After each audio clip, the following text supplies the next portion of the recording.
Mr. Kamaar, many thanks for making time to speak to us. Oftentimes we do hear many of these campaigns rolled out, and until social media has a frenzy, much of this stuff doesn't come to attention. Just give us a sense of where the IP laws, the Competition Commission, and all these tribunals, what role they actually have to play away from social media fiascos. Good afternoon, Arnold. Thanks for having me. Arnold, I think what you said right in the beginning is very important.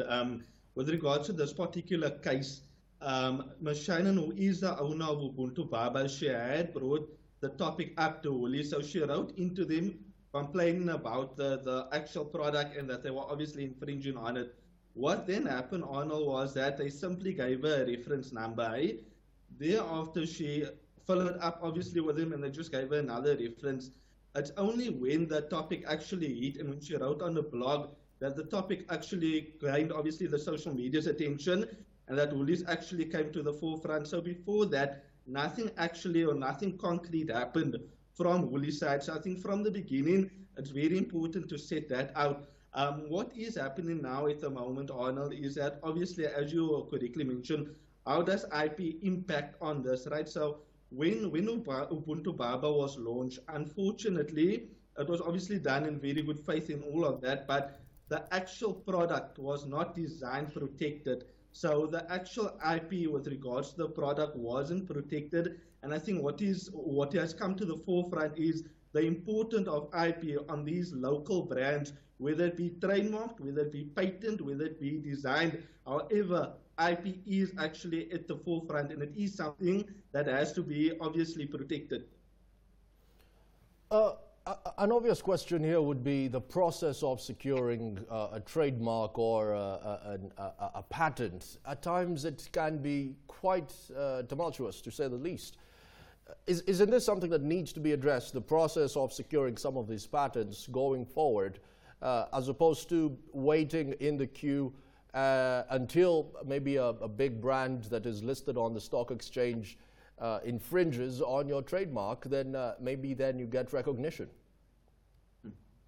Oh, no, that's obvious. That's a very good question. At the moment, to be quite honest with you, a lot of the intellectual property law matters, and more specifically your patents, trademarks, and your trademark, and your design. Unfortunately, the process is extremely slow. There's quite a bit of backlogs, right? But one thing that's also very important to note is that if I am, for instance, to register or apply for an application for a patent, a design, or trademark, if I do apply for any of those things, what does happen, even though my registration rights only comes in force about 2 years, 3 years, 4 years later, so that is how long it can take. However, at the date of registration, that registration backdates to your date of application, so your rights is actually enforceable from the date that it was filed. So although the process is tedious, it is quite slow, and it's extremely frustrating. One needs to bear in mind that even though it does take that length of time, your rights does eventually backdate to the filing date.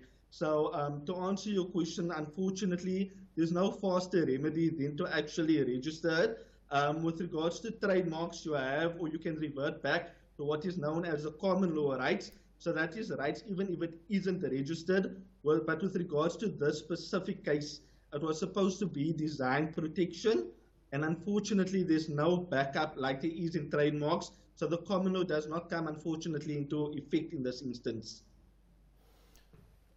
Abduraouph, something here that's very confusing is one of the trademark attorneys, Bastian Costa, saying that legally Ubuntu Baba had no protection against other parties copying the design. People are on social media, I'm paraphrasing here, saying everything that they're saying, but the law is clear. You can copy as long as you do not infringe on a patent of a registered design. Now, the mere fact that the design was not particularly registered and patented, maybe Woolies isn't wrong here. Well, morally they are, but legally they're not. Arnold, that is actually a topic that I just brought up on the radio a few days ago. So one has to draw the distinction very clearly between two things here, like you rightfully mentioned out. On the one hand, we have a legal battle, and on the other hand, there's obviously the morality and ethical aspect of it. So legally, what happens when one has a design one has to register that design immediately. So if I come out with a production today and somehow it relates to its design, you need to either register it as an aesthetic design or functional design. The design office provides for a 6-month grace period that you have to register. So if you didn't do it immediately, there's still a 6-month grace period. In this instance, bringing it back to Shannon's case, unfortunately, that was not done. And if it's not registered within the grace period, it's automatically in the public domain. So legally, was Woolies incorrect? Legally, one would have to say no. That's what the legislature provides for. However, on the other hand, we have the morality aspect of it. We have the ethical side of it. And I mean, one has to question, why has Woolies actually gone so far to issue a public apology? Number one, they retracted all of the stock off of the shelves. And then furthermore, anybody that actually bought all these products are entitled to bring it back into Woolies, and they'll refund those people for the full amount. So morally and ethically, yes, we all can disagree or we can have difference of opinions. It was wrong, but legally, as you said, Woolies wasn't actually legally incorrect, and I'm sure that they were also guided when the topic actually came to the forefront. Right.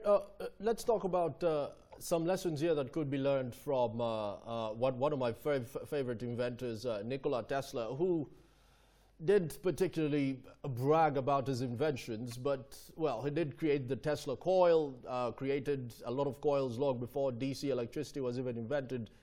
Is this something that could actually be just left in the past, and for the process of development and evolution in the space, is this something that could be ignored?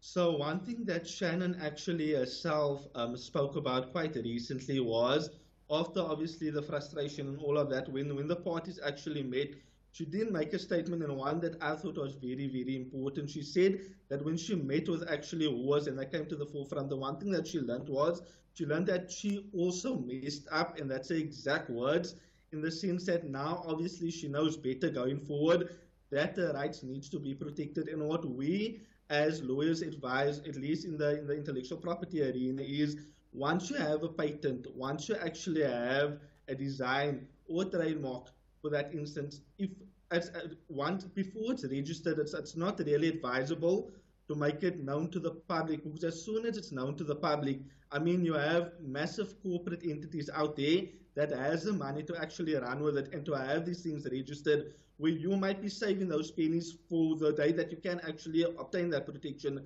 So up and until, and especially this is for patents and designs, do not bring it to the public domain until such point that you're actually going to register those designs or patents. Many thanks for making time to speak to us. Very fascinating conversation indeed. That was Abduraouph Kamaar, a senior associate over at De Beers Attorneys.